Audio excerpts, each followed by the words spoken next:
Hello, and welcome to the Intuitive Ouija. Thanks for clicking on my story. Before we begin, drop your city or country in the comments. I'm curious where in the world you're listening from. The rain was just starting to tap against the window pane, a soft, erratic rhythm that made the whole living room feel like a cocoon, insulated from the rest of the world. And it was Leo's idea, of course, because Leo always had a knack for turning a boring, rain-soaked Friday into something with an edge. His lanky frame draped over the arm of the sofa as he scrolled through his phone and announced, with a theatrical flourish, that he'd found his sister's old Ouija board up in the attic, a relic from her teenage goth phase that was probably coated in dust and dead spiders, but might just kill an hour or two if we were feeling brave enough. Sarah, ever the voice of reason, immediately rolled her eyes and said it was a stupid toy, that we were all too old for that kind of nonsense. But you could see a flicker of curiosity in her eyes, the same kind that made her watch those true crime documentaries until she was too scared to sleep, and Mark, solid, dependable Mark, just shrugged and said he was game for anything as long as the pizza arrived soon, his presence a comforting anchor in the room that already felt like it was tilting towards something uncertain. I was the hesitant one, the one who always felt a chill at the thought of things you couldn't explain. Not because I believed in them, but precisely because I didn't. And the unknown has a way of feeling much larger and darker when you have no framework of belief to contain it. But the rain kept falling and the night was young, and the alternative was another round of the same video games we'd been playing for months. So when Leo bounded down the stairs with that flat cardboard box tucked under his arm, I found myself nodding along with the others, a nervous laugh catching in my throat. The board itself was cheaper than I'd imagined, not some ancient, polished wood but flimsy cardboard with a glossy finish. The alphabet arranged in two shallow arcs, the numbers below, and the words yes and no staring out from the top corners like wide, unblinking eyes, while goodbye sat at the bottom, a promise of an exit I already feared might be false. The planchette was a light plastic thing, heart-shaped with a little window in the center, and it felt absurdly lightweight in my hands as we set it up on the coffee table, pushing aside empty bottles and bowls of half-eaten snacks to make a clear space. We turned off the main light, leaving only the dim glow of a salt lamp in the corner, casting the room in a warm, eerie orange hue that made our shadows dance on the walls. And we all placed our fingers lightly on the planchette, promising each other, with a seriousness that was half joke, half sincere, not to push it, to let it move on its own if it was going to move at all. The first few minutes were a bust, filled with awkward silence and suppressed giggles, the planchette jerking sporadically as one of us inevitably twitched a muscle, until Leo, in his best mock-serious voice, asked if there was anyone there, and to our collective shock, the thing beneath our fingers began to slide, smooth and deliberate, to yes. A jolt, like a small electric shock, passed through the circle of our hands, and I saw Sarah's smile vanish, replaced by a tight-lipped concentration, while Mark's eyebrows shot up towards his hairline. Leo, emboldened, asked who we were speaking to, and the planchette moved again, spelling out a name that meant nothing to any of us, Charlie, a name that felt oddly childish, simple, and that, more than anything, made my skin prickle because it lacked the theatrical grandeur I'd expected from a spirit. "What do you want, Charlie?" Leo pressed, and the planchette didn't hesitate this time, moving with a speed and certainty that felt alien to our tentative touches. "Play." "Play what?" Sarah asked, her voice barely a whisper, and the answer came, simple and chilling, tag. A nervous laugh escaped Mark, who said this was ridiculous, that it was probably Leo messing with us. But Leo's hands were visibly trembling, and the planchette was already moving again, this time spelling out a question that froze the blood in my veins. "Who is it?" It slid to the center of the board, hovering for a moment as if making a choice, and then it began to move with a terrible, slow purpose, not towards a name, but towards me, not my name, but my person, sliding across the board until it pointed directly at my chest. And then it spelled out the words that have since become the central, rotating axis of my existence. Your IT. The planchette then shot to goodbye and went still, lifeless, a piece of plastic once more, and the room was silent save for the relentless patter of the rain. The spell was broken almost immediately. Leo let out a whoop of relieved laughter, clapping me on the back and saying what a great joke that was. How he'd almost believed it for a second, and even Sarah looked relieved, admitting it was a clever bit of spookiness, while Mark was already heading to the kitchen to grab more beers, the moment of tension dissolving into the familiar comfort of a friend's night in. But I couldn't shake it. The feeling of the planchette moving, that cold, guided motion, felt nothing like the fumbling of human hands, and the phrase, "you're it," echoed in my head with a weight that felt far heavier than a simple child's game. A designation, a marking, and on the drive home later, the streets gleaming with rain under the yellow glow of the streetlights, I kept checking my rearview mirror, not for cars, but for something else, a shape, a flicker, feeling for the first time the distinct and unsettling sensation that the empty passenger seat beside me was not, in fact, entirely empty.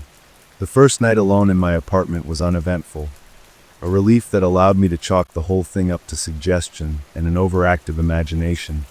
But the next day, the cracks began to show, small hairline fractures in reality that I tried desperately to ignore. I'd be working at my desk and feel a sudden, localized cold spot wrap around my shoulder, a chill that would vanish the moment I turned to look, leaving only goosebumps in its wake, or I'd be lying in bed on the verge of sleep, and hear the faintest sound of breathing that wasn't my own, a soft, rhythmic inhale and exhale that seemed to come from just behind my headboard. I told myself it was the building's old pipes, the wind whistling through a crack in the window frame, my mind playing tricks on me. But the feeling of being watched was constant, a pressure against the back of my neck that made it impossible to concentrate, a sense that if I could just turn my head fast enough, I would catch a glimpse of something receding into the periphery, a shadow flitting out of sight. I stopped going out as much, finding excuses to avoid the crowded bars and parties where the feeling of being followed was amplified, a terrifying game of Marco Polo where I was the only one making a sound, and it was always silently there, getting closer, the rules of engagement known only to my invisible opponent. Sleep became a foreign country I could no longer visit. I'd lie awake for hours, staring at the ceiling, feeling the presence in the room like a weight on the air, a stillness that was too still, a silence that was listening back. And when I did manage to drift off, my dreams were filled with running through endless, identical hallways, the sound of light, playful footsteps always just behind me, and I'd wake up gasping, drenched in a cold sweat, more tired than when I'd gone to bed. My work suffered, my friendships frayed. My life began to shrink down to the four walls of my apartment, which were no longer a sanctuary but the walls of a playing field. And I was the sole player who knew the game was even happening. The burden of this knowledge a stone in my gut that grew heavier with each passing day. I tried research, scouring the internet for stories of Ouija board curses and games of tag, finding only fragmented forum posts and urban legends that spoke of a playful entity, one that enjoyed the chase more than the catch, a spirit that saw the world as one giant playground and humans as its temporary playmates, and the only consistent thread, the one that made my heart hammer against my ribs, was the purported way to end the game. You had to pass it on, you had to tag someone else. The moral dilemma of this was a special kind of torture. How could I possibly condemn another person to this living hell, this constant, gnawing fear that was slowly eroding my sanity? The thought of deliberately inflicting this on Sarah, or Mark, or Leo, or even a stranger on the street, felt like a sin of the highest order, a betrayal of my very humanity, and I vowed I would never do it. I would find another way, I would endure. But endurance has its limits, and the human mind can only operate under siege for so long before it starts to crumble. The presence grew more assertive, more tangible, no longer content with cold spots and auditory hallucinations.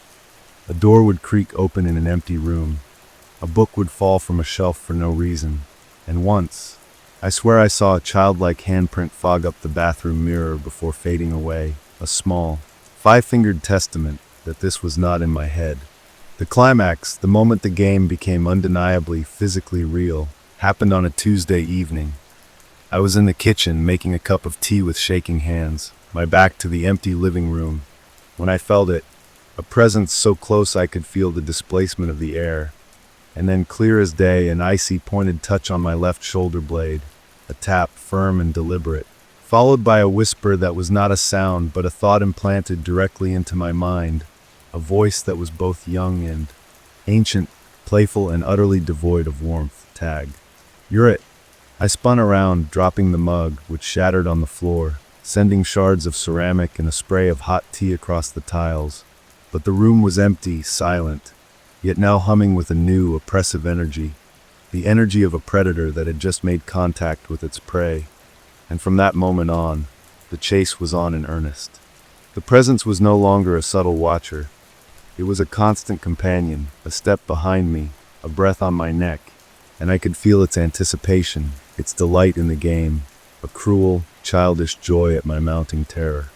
I stopped sleeping altogether, spending my nights huddled on the sofa with all the lights on, jumping at every sound, my reflection in the dark windows a gaunt, wide-eyed stranger I barely recognized, my life reduced to a single, all-consuming objective: survive, escape. But the only escape route was a door I was terrified to open, a door that led to someone else's damnation. The breaking point came a week later on a crowded bus. I was standing, pressed against other commuters, the smell of wet wool and cheap perfume filling the air, and I felt it there with me, closer than ever, a coldness at my back that the press of bodies couldn't warm, a sense of imminent contact, as if it were about to tag me again, to reset the game, to remind me that I could never, ever win. Panic seized me, a raw, primal fear that bypassed all reason and morality. My eyes darted around the bus, landing on a young man sitting by the window, headphones on, staring out at the passing streets, his face open, normal, blissfully unaware of the world of shadows that existed just beside his own. And in that moment of sheer, unadulterated terror, I made a choice.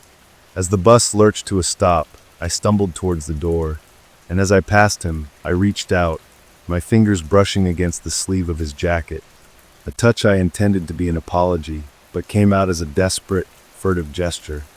And the moment my skin made contact with the fabric, I felt a shift, a transfer, like a static charge leaping from my body to his.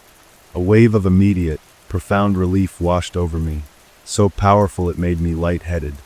The oppressive cold vanished, the feeling of being watched dissipated, the constant pressure in my head simply ceased. And for the first time in weeks, I felt alone, truly, blessedly alone. I stumbled off the bus and onto the sidewalk, gulping in the cold air, a sob of release catching in my throat, the guilt already beginning to coil in my stomach, a poisonous snake waking from its slumber. But the relief was too intoxicating, too absolute, and I clung to it, telling myself I had no choice, that I was saving my own life, that he would be stronger, that he would find another way. I slept for 14 hours straight, a deep, dreamless sleep, and woke feeling like a human being again. The world returned to its normal colors, the shadows just shadows, the sounds just sounds. The guilt was there, a dull ache, but I managed to bury it under layers of rationalization, until the next day when I saw him. I was buying coffee at a shop near my apartment, and there he was, the young man from the bus, standing in line a few people ahead of me, and he looked terrible. His shoulders were hunched, his eyes darting nervously around the room, flicking towards corners and over his shoulder with a frantic, familiar paranoia, his hands trembling slightly as he fumbled for his wallet.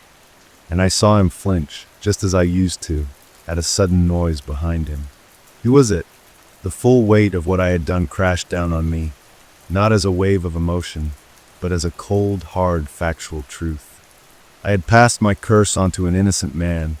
I had saved myself by sacrificing him, and the relief I had felt curdled in my veins, replaced by a profound, soul-sickening shame.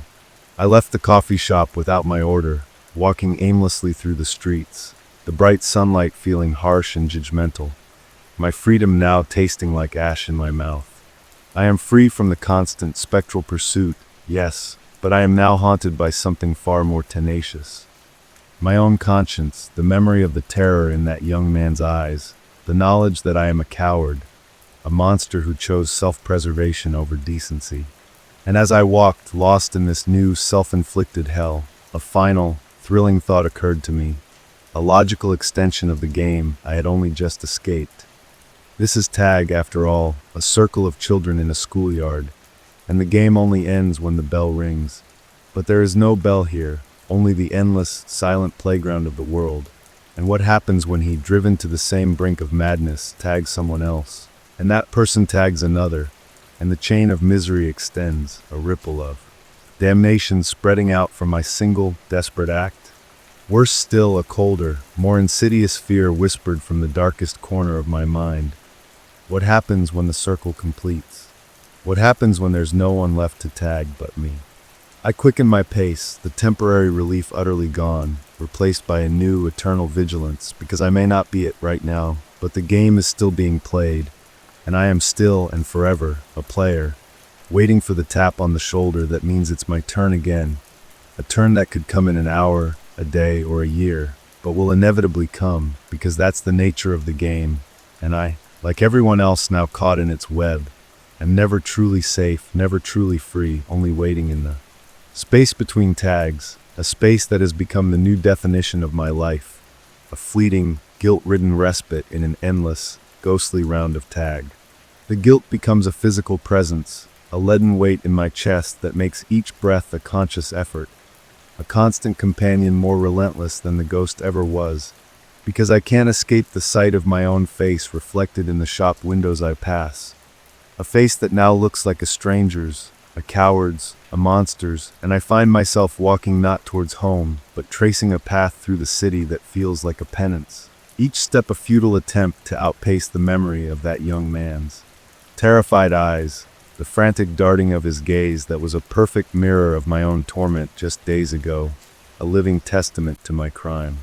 I spend the rest of the day in a fugue state, moving through crowds but feeling utterly isolated, seeing in every person a potential victim or a future hunter, the entire human population now divided into two categories in my mind, those who are it and those who don't yet know they can be, and I am trapped in the terrible limbo between the one who knows the rules and is responsible for setting the game in motion again. I avoid going back to my apartment for as long as possible, because the silence there will be different now.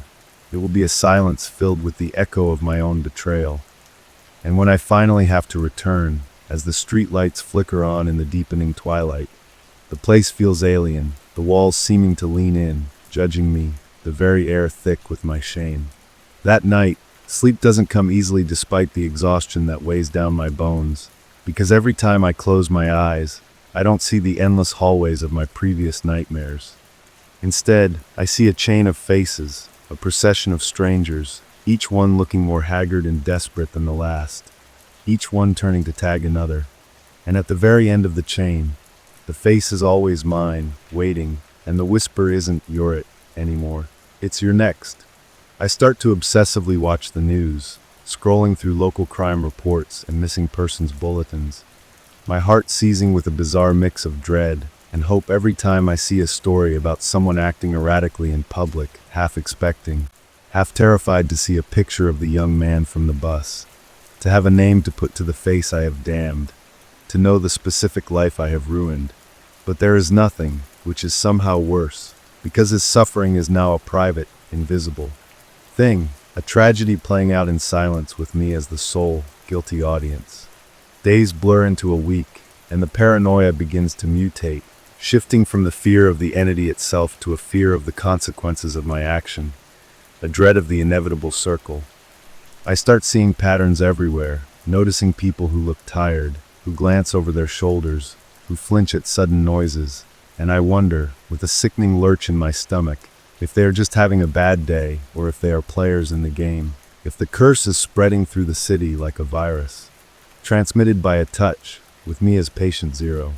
I try to call Leo, to hear a normal voice, to maybe confess, but I hang up before he answers, because how could I possibly explain what I've done? How could I tell him that the silly game we played has metastasized into this real, spreading cancer of fear, and that I am the one who chose to make it metastatic? Instead, I become a recluse, ordering groceries online, avoiding human contact as much as possible, not out of fear of being tagged, but out of the terrifying possibility that I might see the person I tagged, that our eyes might meet and he will recognize me as the source of his new hell. And what would I even say? Sorry? The word is so laughably inadequate, it makes me want to scream. My life is now defined by this waiting, this awful, passive anticipation for the other shoe to drop, for the game to come full circle. And the irony is corrosive. I have traded an active, external haunting for an internal, psychological one that is, in its own way, far more effective. I start to research again, not for a cure, but for the rules, for any hint of how long a round might last, if there is a time limit, if the entity gets bored. But the information is the same fragmented nonsense. Stories that end with the passing of the curse and never mention what happens to the person who passed it. The assumption always being that they live happily ever after. But that's a fairy tale. And this is a nightmare. And in nightmares, the monster always knows where you live. About 2 weeks after the bus incident, I force myself to go to the laundromat, a necessary chore that forces me back into the world.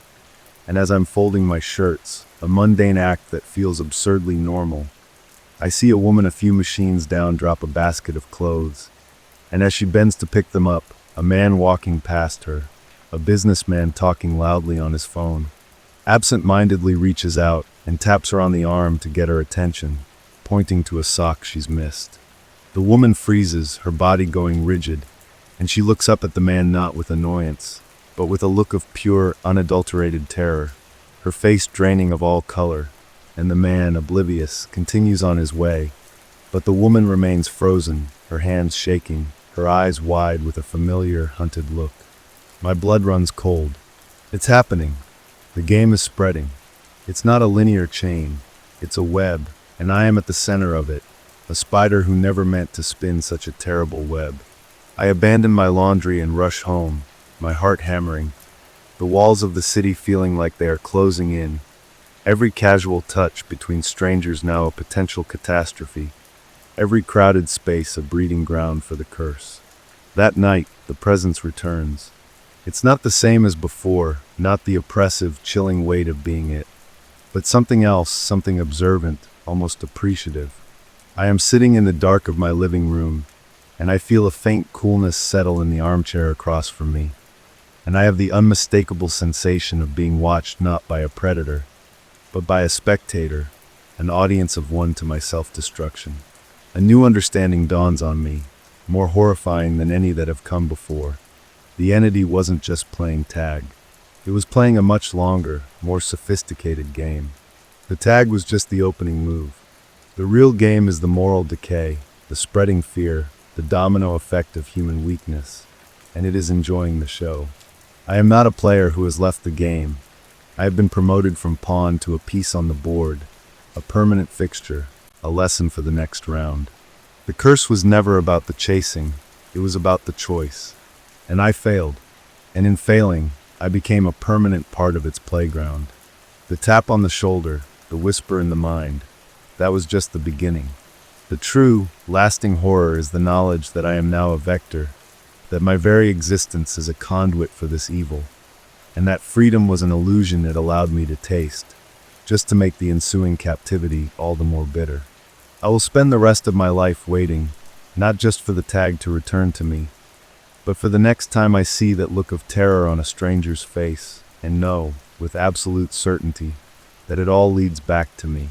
The spectator's chill presence in the armchair becomes a nightly ritual, a silent, judgmental audience to my unraveling, and I find myself talking to it, not out loud, but in my head, a running commentary of apologies and pleadings and furious rants that it absorbs with the same detached amusement. I imagine a scientist observes a rat in a maze, and my apartment, which was once my prison, has now become a stage, and I am the sole actor in a play whose script I never wanted to read.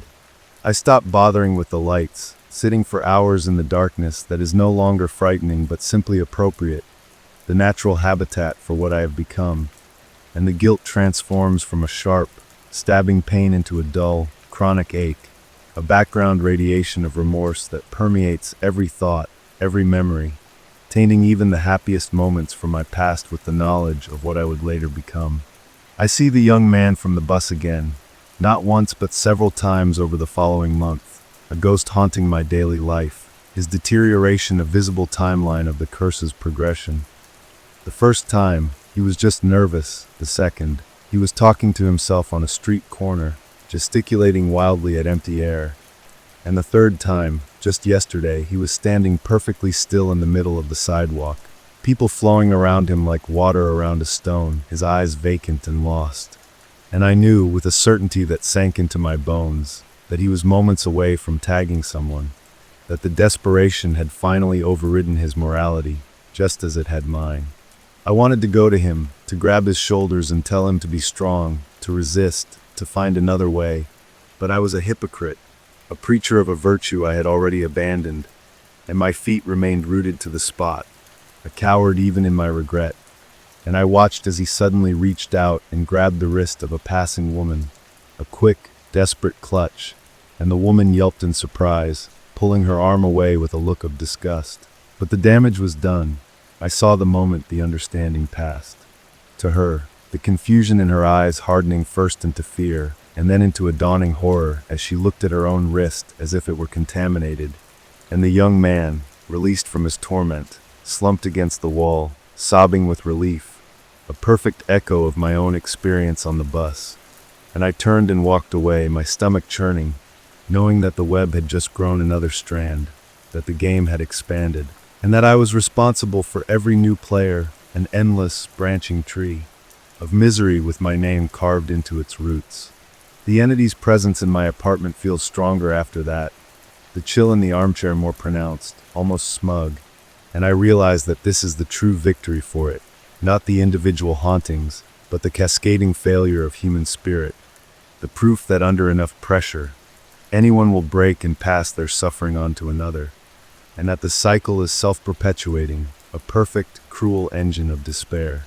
I begin to have a new nightmare, one where I am not running, but standing in a vast, dark space, and all around me are people, countless people, all of them with the same hollow, terrified eyes, and they are all touching each other, a daisy chain of damnation that stretches into infinity. And at the very end of the chain, the hand that reaches out to touch the first person is my own, and I am both the beginning and the end, the alpha and the omega of this terror.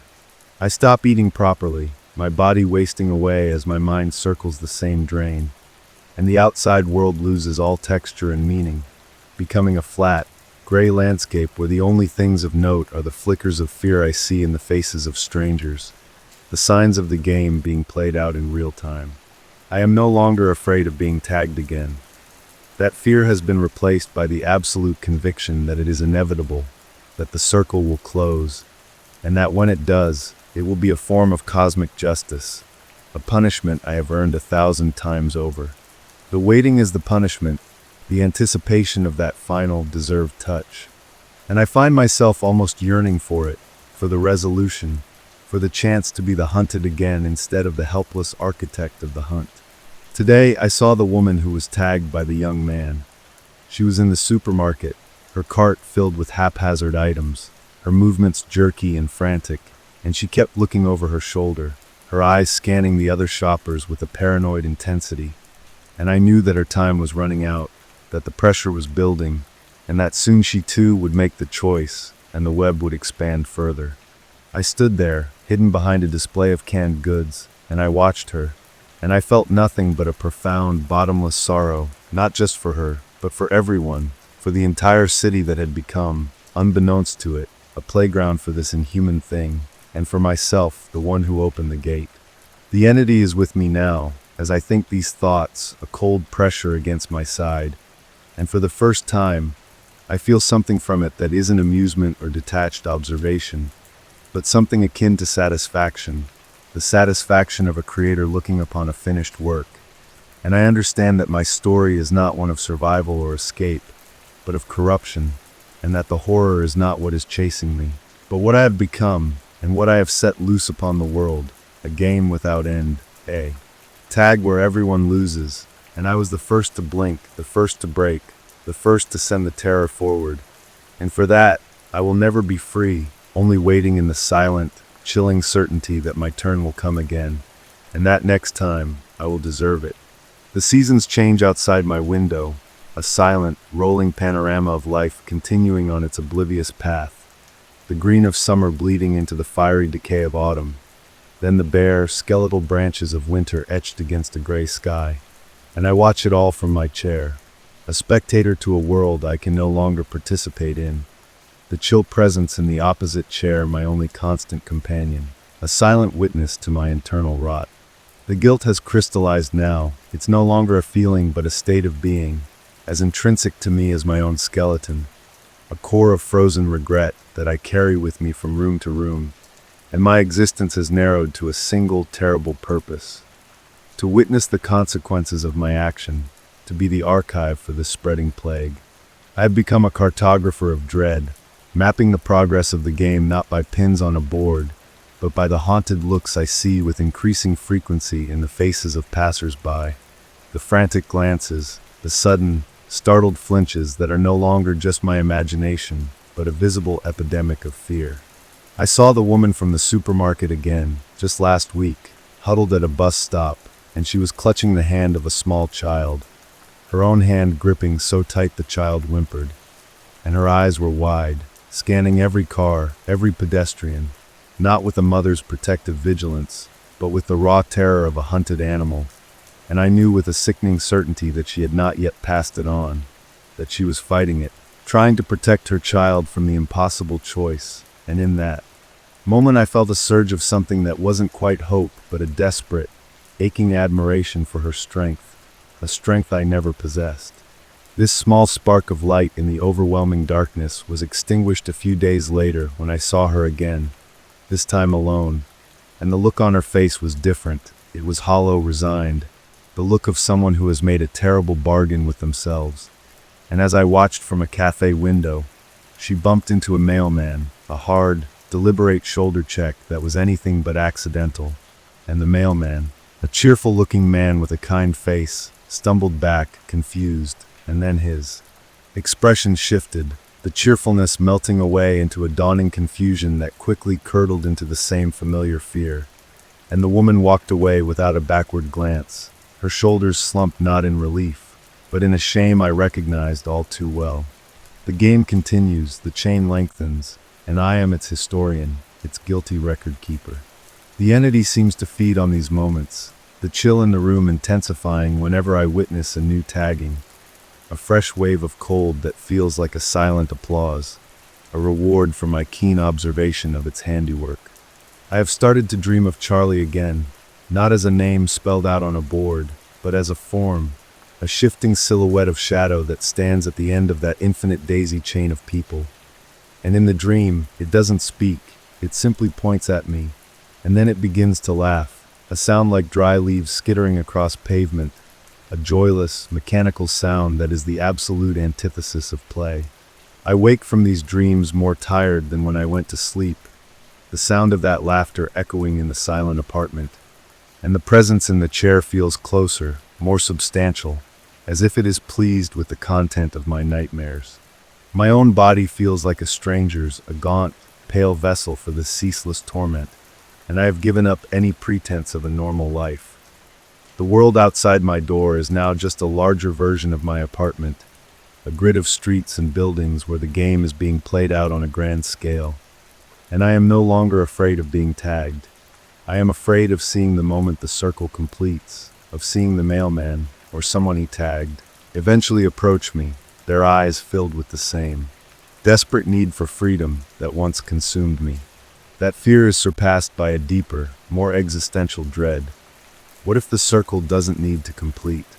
What if my role is not to be a player again, but to be the permanent witness, the one who must watch the endless cycle without ever being allowed to re-enter it? A fate worse than being it, because it lacks even the frantic energy of the chase, offering only the slow, grinding torture of observation. This thought becomes my new obsession, a fresh layer of hell painted over the old ones, and I find myself staring at my own hands, wondering if I could break the cycle, if I could step in front of the next person I see about to be tagged, to offer myself as a voluntary sacrifice, to take the curse back and contain it. But the cowardice that defined my first action holds me fast. The instinct for self-preservation, a chain I cannot break. The entity knows this. I can feel its knowingness like a physical pressure. It knows I am all witness and no actor, a chronicler of despair rather than a force for change. And this, I realize, is the final, perfect cruelty of the game. It revealed the very worst of me to myself, and it has given me a front row seat to the consequences, ensuring that I will never forget, never forgive, never find peace. The rain is tapping against the window again, just like it was on that first night, and the sound brings it all back, the dim room, the nervous laughter, the glossy board, the heart-shaped planchette sliding with a will of its own, and the words that sealed my fate. And I understand now that the game of tag was never the point. The point was the choice, and my choice made me this, a ghost in my own life, haunting the periphery of a world I poisoned, waiting for an end that may never come, trapped forever in the silent, chilling space between tags.